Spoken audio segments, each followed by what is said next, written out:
Blood, plasma and serum ये एक दूसरे से डिफरेंट किस तरह से हैं?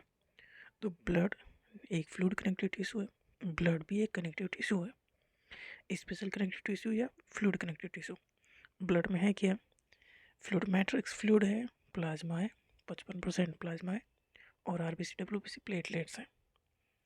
ब्लड में 55% प्लाज्मा है और आरबीसी डब्ल्यूबीसी प्लेटलेट्स हैं। आरबीसी की वजह से ब्लड का रंग है रेड। प्लाज्मा कितना है? 90 to 90%। प्लाज्मा में 90% तो वाटर ही है और 6 to 8% है प्रोटीन। प्लाज्मा में मेनली प्रोटीन है और वाटर है। तो ब्लड का 50% से 55% तक प्लाज्मा है और प्लाज्मा का 90% वाटर है और 6 to 8% है प्रोटीन। तो कौन कौन सी प्रोटीन है प्लाज्मा में? Fibrinogen, globulin, albumin. तो फाइब्रिनोजन जो प्रोटीन है वो चाहिए ब्लड में, ब्लड को क्लोट करने के लिए, मतलब अंदर नहीं क्लोट करना है। अगर कहीं कट लग जाए और ब्लड बाहर फ्लो हो तो उसे रोकने के लिए क्लोटिंग ज़रूरी है। तो उस क्लोटिंग को करने के लिए चाहिए फाइब्रिनोजन।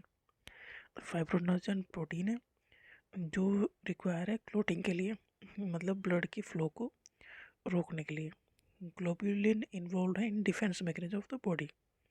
अगर बाहर से कोई हार्मफुल माइक्रोब्स आ गया तो उसे ख़त्म करने के लिए जो काम करेगी वो ग्लोबुलिन प्रोटीन उसमें हेल्प करेगी। And albumin helps in osmotic balance. देखो ब्लड है, ब्लड में 55% है प्लाज्मा और बाकी है RBC WBC platelets and fluids. ठीक है, प्लाज्मा में 90% है वाटर और 6 to 8% है प्रोटीन। प्रोटीन में 3 प्रोटीन है, albumin, fibrinogen, globulin and albumin. Fibrinogen, globulin and albumin. Fibrinogen जो प्रोटीन है वो हेल्प करती है ब्लड को जमाने में, क्लोट करने में। अगर कोई कट लग जाए तो उसको रोकना पड़ेगा फ्लो को, उसके लिए। ग्लोबुलिन हेल्प करती है बॉडी की डिफेंस बढ़ाने में, डिफेंस मैकेनिज्म में। एल्ब्यूमिन हेल्प करेगा ऑस्मोटिक बैलेंस बढ़ाने में, ब्लड के अंदर जो बैलेंस है उसे बढ़ाने में। Plasma also contain small amount of minerals. Plasma में कुछ मिनरल्स भी हैं जैसे कैल्शियम है, सोडियम है, मैग्नीशियम, बाइकार्बोनेट, क्लोराइड। इसके अलावा ग्लूकोज, अमीनो एसिड, लिपिड्स ये सब भी प्रेजेंट है प्लाज्मा में। तो ये है प्लाज्मा का composition. Factors for clotting of blood are also present in the plasma in the inactive form. Plasma में क्लोटिंग फैक्टर है बट वो इनएक्टिव फॉर्म है, मतलब तब जरूरत होगी तब वो एक्टिव फॉर्म में कन्वर्ट किए जाएंगे।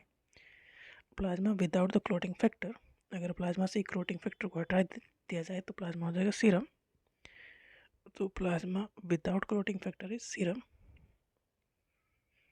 तो जो ब्लड में ब्लड हो गया, ब्लड में 50% है 55% है प्लाज्मा। प्लाज्मा में 90% है वाटर और 6 to 8% है protein, albumin, fibrinogen, globulin and albumin. और प्लाज्मा में कुछ है क्लोटिंग फैक्टर, मतलब ब्लड को जमाने के लिए, बाहर अगर कट लग के बाहर ब्लड आ रहा है तो उसे रोकने के लिए। अगर वो क्लोटिंग फैक्टर ब्लड से रिमूव कर दी जाए तो ब्लड बन जाए, वो प्लाज्मा बनेगा सीरम। प्लाज्मा से वो क्लोटिंग फैक्टर अगर हटा दिए जाए तो होगा वो सीरम।